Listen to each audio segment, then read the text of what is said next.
Queremos saber qué es un lifting endoscópico, que es tu especialidad, ¿no? Sí, ok. Allora, el lifting endoscópico hacen parte de los lifting faciales. A mí me encanta este tipo de cirugía, toda la parte de la cirugía de la zona alrededor de los ojos, que te permite mejorar muchísimo la ceja, te eleva la ceja y eso rejuvenece muchísimo. El corte es muy pequeño, alrededor de 2 centímetros, entonces si hay ningún problema de tema de cirugía, el paciente no tiene problema de cicatrización, con el tiempo, después de un tiempo, la cicatriz es así imperceptible. Los que no estamos tan puestos en medicina estética como vosotros, tenemos por concepto que los liftings son solo faciales, pero existe el lifting corporal, ¿verdad?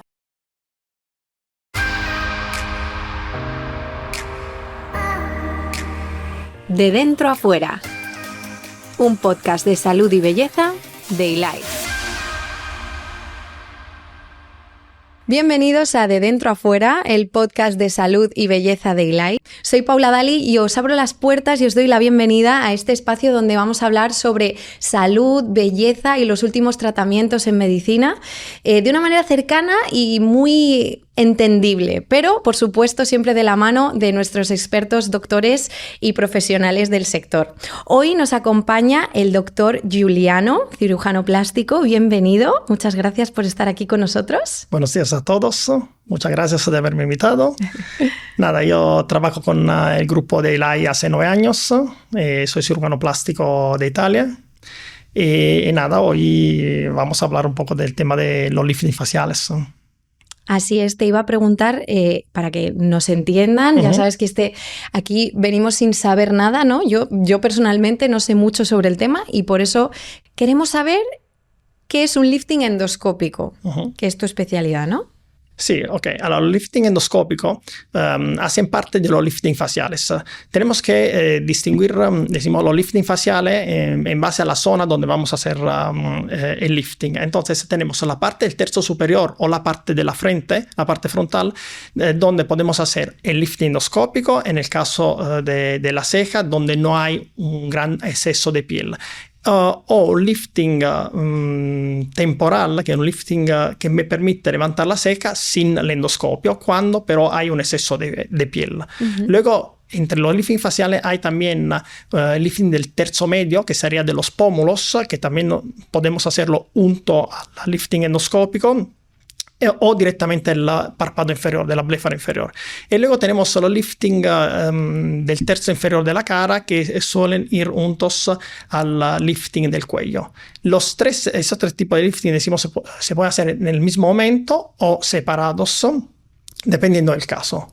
Cada paciente necesita algún tipo de lifting o solo porque el paciente quiere mejorar una determinada zona. Y yo le explico si se puede mejorar con una técnica o con la otra. En el caso del lifting endoscópico, a mí me encanta este tipo de cirugía, toda la parte de la cirugía de la zona alrededor de los ojos, que te permite mejorar muchísimo la ceja, te eleva la ceja y eso rejuvenece muchísimo. Entonces te permite hacerlo o con cicatrices un poco más grandes que se hacen precapilar adelante del pelo, que me permite quitar piel porque está delante del pelo y puedo levantar la ceja cuanto yo quiero, decimos así. El lifting endoscópico, a diferencia, se hace en gente un poco más joven, el corte es muy pequeño, alrededor de 2 centímetros, y te permite dentro del pelo hacer este pequeño corte, que claramente luego se queda así invisible porque está escondido del pelo, que me permite levantar la ceja. Pero en no todos los casos se puede utilizar. Y además, yo estoy haciendo aquí el lifting endoscópico clásico, necesita 5 cortes, que se hacen 2 laterales y 3 en la parte de la frente. Pero he visto que lo que a los pacientes claramente les gusta más y lo que sale más mejor como resultado es la parte de la cola de la ceja. Porque subir mucho la parte medial de la ceja, la parte central, puede dar una cara asustada o una cara, decimos, de mala, que cambia mucho. Claro, es que entonces, hay una gran diferencia. Claro, la cola de la ceja es espectacular, el cambio es increíble porque te permite, decimos, rejuvenecer mucho y da mucha naturalidad a la cara. Y decimos que a veces yo también hago solo este tipo de cirugía que es mucho más rápida, la recuperación es mucho más rápida en pacientes también de una cierta edad, no solo en pacientes más jóvenes. Y hablamos del endoscopio como herramienta, ¿no? Que estamos muy acostumbrados a escucharlo, pero realmente ¿qué es un endoscopio y de qué manera te permite hacer esas incisiones tan pequeñas y tan mínimas? Sí, claramente haciendo un cortecito pequeño, yo entro con el endoscopio, que es una óptica que me permite visualizar los planes y entonces puedo despegar y hacer la cirugía gracias a la visión del endoscopio con esos cortes muy, muy pequeños. Y nos contabas que no todos los pacientes son aptos para hacer estos liftings con endoscopio. ¿En qué os basáis para determinar que un paciente sí puede hacérselo con endoscopio o no? Principalmente depende de la cantidad de piel. Si tenemos pacientes donde hay un exceso de piel, claramente el endoscopio no me permite, la cirugía con endoscopio no me permite quitar mucha piel. ¿Por qué? Porque hacer un corte dentro del pelo, de la zona temporal, hacer un corte dentro del pelo, esto solo me permite reposicionar todo los tejidos un poco más atrás, porque no tengo que quitar pelo, no tengo que quitar piel, porque en este caso quitaría parte del pelo.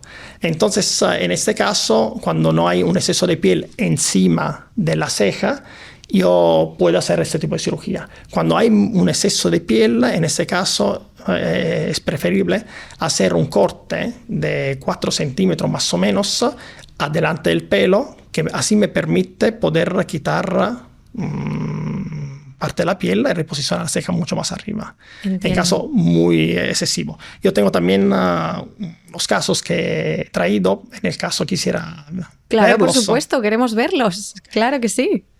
Aquí tengo un poco todo, diferente tipo de lifting, ¿ok? De lo que estamos hablando, tenemos esta paciente donde le hice el lifting temporal más la parte del párpado superior, la bléfaro superior, y se quedó así. ¡Wow! Vaya cambio. Es un cambio, decimos... Es que la mirada gana lindo. Muchísima más fuerza. Es increíble. Sí. Es increíble. Como por ejemplo esa otra paciente... Le hice la misma cirugía, esa de la ceja más el párpado superior, y se quedó así. ¡Ostras! Increíble, increíble. ¡Qué cambios! Y recomiendas, ya que has dicho... También, ¿sí? Eso también, mira, un exceso de piel. Esa paciente, por ejemplo, no se debería hacer solo la bléfaro superior, porque si no vamos a tener problemas con la ceja. Entonces se tiene que levantar la ceja y quitarle la parte de la piel que sobra el párpado superior. Pero las dos cosas. Los cambios son radicales. Sí. Sí. Y como hablabas de que el endoscopio al final se puede utilizar en casos en los que la piel todavía no está demasiado colgante o que no hay exceso de piel, ¿recomiendas hacerse este tipo de tratamientos a una edad concreta o en un momento de la vida concreto? Yo siempre digo a los pacientes que eso es muy subjetivo, depende de cada paciente. Porque a veces tenemos pacientes jóvenes, que es joven, pero por temas de genética tiene ya una ceja bastante caída. Entonces, en este caso, ya la edad no es importante. Claro. Luego, con el tiempo, claramente, el envejecimiento y la gravedad llevan a una caída de los tejidos. Y la parte lateral de la ceja, claramente, está bastante afectada. Entonces, se tiene que ver el paciente, dependiendo de dónde está, a qué altura está la ceja, si está muy cerca del ojo, si da una mirada triste, porque se cae lateralmente. Porque hay pacientes también a veces que tienen la ceja bastante bien, pero la parte lateral se cae bastante. Entonces, cada caso es diferente y también da la edad. C'è paciente también muy joven que tiene por tema genética, claro, esta caída lateral se puede mejorar. O sea, que se puede hacer a cualquier edad. La verdad que sí. La verdad que sí. He parado pacientes de 30 años tranquilamente y va a quedar bien. le cambia completamente la mirada. No, desde luego, lo hemos visto claramente. Bien, al final se queda muy natural, o por lo menos yo intento que sea lo más natural posible, y además los pacientes quieren eso, que sea natural, que quieren mejorarse, pero quieren siempre que sea lo más natural posible. Claro, lógico. ¿Y cuánto duran estos efectos? ¿Hay que retocar después de unos años, meses?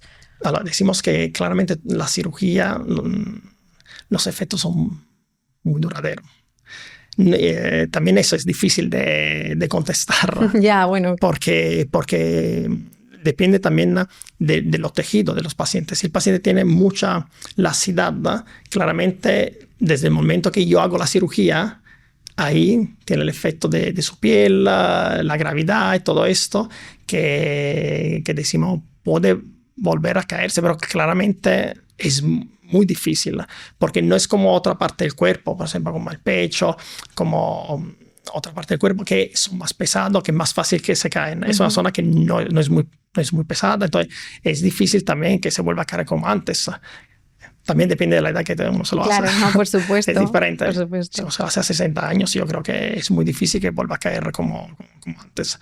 Claro, si uno se lo hace a los 30, depende de la genética de la piel y todo esto. Claro. Y nosotros, yo creo que el público en general, ¿no? Los que no estamos tan puestos en medicina estética como vosotros, tenemos por concepto que los liftings son solo faciales, pero existe el lifting corporal, ¿verdad? El lifting es un levantamiento de cualquier cosa. Nosotros tenemos que luchar siempre con eso, porque todo se cae. Con el tiempo todo se cae. Entonces nosotros hacemos lifting de toda parte del cuerpo, de la cara, lo mismo. Cuando hablamos de lifting de cualquier cosa, de glúteo, de pecho, de brazos. Y de abdomen, ¿no? He visto también. De abdomen sí, hago muchísima abdominoplastia. ¿Cuál es la diferencia entre una liposucción y una abdominoplastia o un lifting de abdomen, para que nos entendamos? Ahora, el tema, la liposucción, ¿no? La lipo, principalmente una cirugía donde se quita grasita. Entonces el tema de la piel es súper importante. La piel tiene que tener buena elasticidad. Cuando yo hago una abdominoplastia, hay diferentes características que tiene que tener la paciente para que yo le haga una abdominoplastia. Ahora, lo primero es una flacidez de la piel, ¿no? Entonces, en este caso, la piel tiene que permitirme hacer una abdominoplastia. Entonces, hay piel en exceso. Luego, otra cosa súper importante que pasa claramente a todas las mujeres embarazadas, ¿no? Que tuvieron niños, la diástasis. La diástasis de los rectos abdominales, claramente, esto lo puede arreglar solo con la abdominoplastia. No se puede arreglar con una lipo, que entra solo una cánula en el caso de la lipo. En el caso de la abdominoplastia, claramente yo puedo visualizar todos los músculos, los rectos abdominales y claramente suturarlos porque atarlo el uno al otro para que se quede más plano el abdomen, que claramente por el tema de la diástasis, cuando la paciente está de pie se queda esta redondez debido luego a la presión intraabdominal que empuja los músculos y el músculo a estar un poco abierto se queda redondito. Entonces esto ayuda muchísimo. Luego, una cosa que quiero siempre decir a los pacientes, que es súper importante, creo, que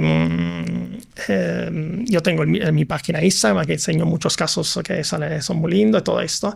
Claramente explico que no es posible que todos los pacientes tengan el mismo resultado, porque mucho depende de dónde se parte. Claro. Entonces, si tenemos un paciente, por ejemplo, en caso de la abdominoplastia, ¿no? Que tiene la parte de arriba del ombligo bastante plana, sin grasa, y la parte, entre comillas, más fea, que la parte abajo del ombligo, con estrías, grasita, más redondez y todo esto, yo ya sé que ese caso va a salir súper bien, porque la parte que se va es la parte que no me gusta, y la parte que se queda es la parte más linda. Claro. Entonces me permite tener un resultado mucho más lindo respecto a otra paciente que tiene mucha redondez, tiene más problemática en la parte de más arriba del ombligo, donde en la parte que se queda. Entonces, yo intento siempre explicar esto, porque muchas veces se ve casos, el paciente le gustaría tener el mismo resultado. Claro, hay que explicarlo bien. Se tiene que explicar bien. No crear falsas expectativas. De hecho, yo creo que es súper importante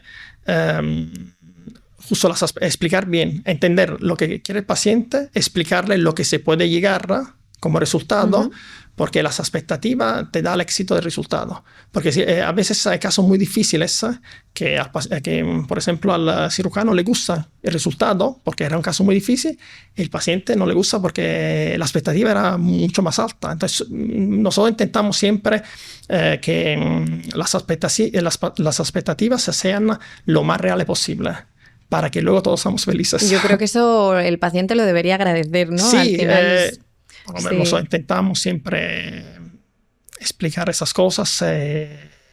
Nada. Pues sí. Y a mucha gente yo creo que se quiere, a veces a lo mejor se plantea estos tratamientos, pero le da pánico entrar al quirófano y sobre todo pánico el posoperatorio. ¿Cómo son las recuperaciones de este tipo de operaciones? ¿Son dolorosas? Depende de qué hablamos, de qué cirugía. Bueno, vamos a centrarnos en el endoscópico o el facial. Sí, el tema de la cirugía facial. Claramente para el tema endoscópico, la cirugía es mini-invasiva, con corte muy pequeño.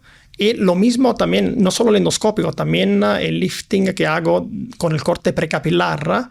Es una cirugía donde es muy rápida, 1 hora y media más o menos, y la recuperación también es bastante rápida. Por lo menos, siempre digo a los pacientes, una semanita, porque lleva los puntos, lleva el Steri-Strip, y claramente la primera semana los pacientes se ven bastante innatural. También sí, a veces no se hincha mucho, pero la primera semana el paciente se ve bastante natural porque se tiene que estirar un poco más la piel, porque sabemos que la piel luego se estira. Entonces se baja un poco. Luego entonces, vuelve al sitio, ¿no? Sí, se baja un poquito. Sí. O sea, la ceja yo tengo que levantarla un poco más, entonces el paciente, por lo menos la primera hasta la segunda semana, se nota un poco innatural. Pero desde la segunda semana ya, claramente yo hablo de la mayoría de los pacientes. Claro. Pero está bien saberlo, ¿no? Sí. Para que nadie se lleve el susto de decir, yo siempre digo a los pacientes, por lo menos la primera semana, tranquilitos, sin hacer nada, descansar, no hacer esfuerzos, y a la semana se quitan los puntos y se quita el Steri-Strip, y ya el paciente puede empezar su vida normal. Y a la segunda semana ya nosotros también, yo lo veo, y ya la segunda semana está mucho mejor y ya empieza su vida normal. Pregunta, ¿qué es el Steri-Strip para que lo entendamos todos? Unas pegatinas blanquitas que le ponemos encima de la cicatriz. Vale, pero ¿serían como los puntos o no? No, vale. Son pegatinas que ponen arriba para cubrir los puntos. Para que no higiene, se ¿no? Sí, vale, sí. Perfecto. Y nada, y últimamente son muchos años que tratamos mucho la zona la zona orbicular con lifting endoscópico o lifting precapilar, temporal precapilar. Luego temporal no significa que es temporal. No, la zona temporal. En la zona temporal, sí. Entonces, esto nos está dando mucha satisfacción. Porque con una cirugía bastante rápida, con una cirugía donde la recuperación es muy rápida, te va a mejorar muchísimo la cara. También porque hace muchos años, cuando hacía medicina estética, utilizaba mucho el tema de la toxina botulínica, y esto los pacientes estaban súper felices, no tanto porque se quitan las arrugas, pero principalmente porque se levantan las cejas. Entonces yo he intentado reproducir este efecto, que claramente a nivel cirúrgico es mucho más grande, de lo que hacía con la medicina estética. Entonces te permite abrir la mirada y el resultado, digamos, es increíble. Claramente. ¿Y qué le dirías a una persona que está planteándose un lifting, pero que a la que le dan miedo las cicatrices? Hablabas de que al final los cortes los hacéis en las incisiones siempre, sí, en zonas que se vean muy poco, pero pues al final son zonas que están más expuestas al sol, ¿no? Que quizá la gente tenga miedo a que se le quede alguna marca o que se note. Sí, claramente todos los pacientes tienen que saber que hay una cicatriz, que la cicatriz puede ser imperceptible. Hay una pequeña cicatriz que luego con tratamiento también se puede disminuir, pero para el tema del lifting endoscópico la cicatriz está dentro del pelo y ahí es increíble porque no está cubierta del pelo. Claro, si hay pacientes que tienen el pelo muy corto, como a veces vienen los hombres, ahí puede ser que se puede notar un poco más, pero en la mujer con el pelo largo eso es muy difícil verla. A mí también me pasa con pacientes que vuelvo a verlos y no encuentro la cicatriz. Un poco diferente para la cicatriz precapilar, que está justo adelante del pelo. Eso también se puede notar un poco más las primeras semanas, pero si el paciente no tiene problema de cicatrización, la cara es una zona donde, visto que es muy vascularizada, la cicatrización es muy buena. Entonces, si hay ningún problema de tema de cirugía, el paciente no tiene problema de cicatrización, con el tiempo, después de un tiempo, la cicatriz es así imperceptible. Entonces, cuando hablamos de esta intervención del lifting de ojos, ¿nos referimos a esto que comúnmente se conoce ahora, que está muy de moda, como el ojo de gato? Claro. Hablamos ojo de gato, fox eyes, la llaman mil maneras, pero sí, eso es. Muy bien, pues como última pregunta con la que nos gusta siempre cerrar, ¿qué pregunta debería hacerte un paciente que está pues en consulta para realizarse uno de estos liftings? Claro, muchos pacientes llegan por el tema del párpado superior. Entonces, tienen un exceso de piel y muchas veces, en muchos casos, el exceso de piel del párpado superior en parte depende de la caída de la ceja. Entonces, el paciente llega, me dice que quiere hacerse lo que se llama blefaroplastia superior y hace con las manos así levantándose la ceja. Dice, yo quiero esto. Entonces, claro. El gesto, claro. El gesto. Entonces, si hacen esto, y digo, entonces, ¿te gustaría tener la ceja un poco más arriba? Sí, esto. Entonces, se va indicando, se va diciendo que hay esta técnica que me permite levantar la ceja y mejorar claramente también toda la parte de los ojos y también el párpado superior. Principalmente cuando yo levanto la cola de la ceja, se reduce muchísimo el pliegue lateral que mucho tenemos, que sí, está debido de la caída de la ceja. Luego, la otra parte del párpado claramente se tiene que quitar con la cirugía, pero la parte lateral mejora muchísimo también sin cirugía del párpado, solo con la cirugía de la ceja. Solamente con la endoscópica, sí, de hecho, tengo muchos pacientes que han venido por el tema del párpado superior y al final se hicieron solo el tema endoscópico o temporal de la ceja porque veía que se quedaba bien también solo con esa cirugía, o sea, solo levantando la ceja. Así que la pregunta clave sería exactamente qué es lo que ¿no? Que les explicaras exactamente qué es lo que se quieren hacer, ¿no? Porque vienen con la duda de... Y al final la técnica la dominas tú, no ellos. Sí, pero digo, eso vale para cualquier cirugía. Es súper importante entender el paciente lo que quiere hacer. Exacto. Nosotros le decimos cómo se puede hacer y cuánto se va a mejorar. Y eso es súper importante. Y otra cosa que quería añadir, que claramente en todo esto que hago, que también los compañeros hacemos, es también gracias al grupo de LAI que nos permite, que nos ayuda cada día en todas estas cosas. Sin ella, los jefes que nos permite, que yo agradezco mucho porque me ha permitido hacer lo que yo quería. A nivel quirúrgico me ha dado la posibilidad, los pacientes que me ha permitido que yo lo operara, el grupo de LAI que es increíble, que nos ayuda, me ayuda todos los días y también tengo una gran suerte de los compañeros con los que trabajo. Eso es muy que importante. Son increíbles y yo siempre puedo, decimos, siempre tengo sus ayudos y soy muy agradecido. Trabajar en equipo y estar contento y feliz es importantísimo. Es una cosa única, que depende desde arriba hasta abajo. Entonces nosotros tenemos esa suerte. Está bien, pues espera que dure lo más posible. Por supuesto que sí. Pues muchísimas gracias, doctor Giuliano, por estar aquí con nosotros hoy. Vosotros. Y nosotros nos escuchamos en el próximo episodio de Dentro a Fuera.